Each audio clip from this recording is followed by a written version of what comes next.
অনেক আগে 11ই ফেব্রুয়ারি মসজিদের কাজ আনুষ্ঠানিকভাবে শুরু হয়েছে। মধ্যখানে নির্বাচনের জন্য যেহেতু আমরা সরাসরি রাজনীতির সঙ্গে যুক্ত আছি, আমার ট্রাস্ট বাবরি মসজিদ তৈরি করছে।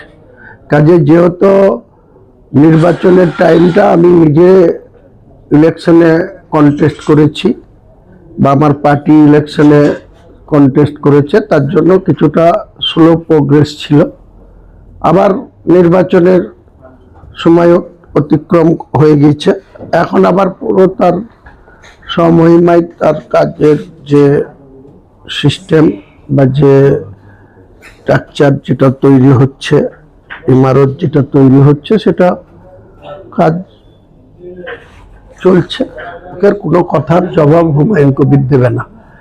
যে 5বারের সাংসদ এত দাম্ভিকতার সঙ্গে তিনি 2024-এ গোটা বাংলার মিডিয়াকে এবং দিল্লির মিডিয়াদেরকেও বুক বাজিয়ে কাউন্টিং এর আগে বলছিল আমি 1 লাখ ভোটে জিতছি। যার নিজস্ব ধ্যান ধারণা নাই 5বারের সাংসদ তার প্রাপ্তি ভোট কত হতে পারে সেই সম্বন্ধে যার কোনো ক্যালকুলেশন মেলে না, তার ফালতু কথার জবাব হুমায়ুন কবির দেবে না। হুমায়ুন কবির নিজেই ও বহরমপুর বিধানসভায় কন্টেস্ট করেছিল পার্টির হয়ে, বলেছিল নিজের দমে জিতবে। তার কত দম চোটা মেয়ে দেখে নিয়েছে মানুষ, বহরমপুরের মানুষও তার দম পরীক্ষা দিয়েছে। কাজেই পরাজিত ডুবন্ত জাহাজে কেউ চাপতে চায় না। আমি ডুবন্ত জাহাজের যারা নায়ক তাদের সঙ্গে আমি নাবিক হব না। ওটা দিয়ে বিধানসভার মধ্যেই বলেছি, অনারেবল স্পিকারকে দৃষ্টি আকর্ষণ করে বলেছি আজকে যারা অপোজিশনে বসেছে তারা এক সময় শাসক বেঞ্চে ছিল, তাদের কোনো কথাও তাদের নেত্রী বাংলার মুখ্যমন্ত্রী শোনেননি, গুরুত্ব দেননি, তাই আজকে তাদের মানুষ রিজেক্ট করে দিয়েছে।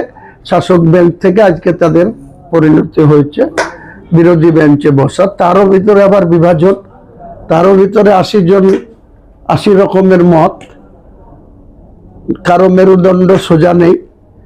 কেউ বলছে আমি আসল তৃণমূল, কেউ বলছে আমরা আসল তৃণমূল, এইসব চলছে।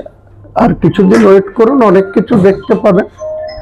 তৃণমূলটাই বাজারে থাকবে না, লোগোটাই বাজারে থাকবে না। এরা যা কামড়া কামড়ি শুরু করেছে, ওরা অরিজিনাল যারা তৃণমূলের নেত্রী তাদেরকে নতুন বডি সাসপেন্ড করছে বা বলছে আমরা নেত্রী মানি না। এটাও কতটা ইলেকশন কমিশনের কাছে গ্রহণযোগ্য হবে সেটা তো আমার বলার কোনো দরকার নেই, কারণ আমি যেহেতু তৃণমূল থেকে আমাকে সাসপেন্ড করা হয়েছিল 4 ডিসেম্বর 2025, তারপরে আমি 22 ডিসেম্বর 2025 আমি নিজেই দল খুলেছি এবং 31 তারিখে দলের রেজিস্ট্রেশন হয়েছে এবং 24 মার্চ 2026 আমি নিজের দলের লোগো নিয়ে আমরা নির্বাচিত হয়েছি। কাজেই আমাদের দলের নিয়ে কোনো প্রশ্ন থাকলে বলেন।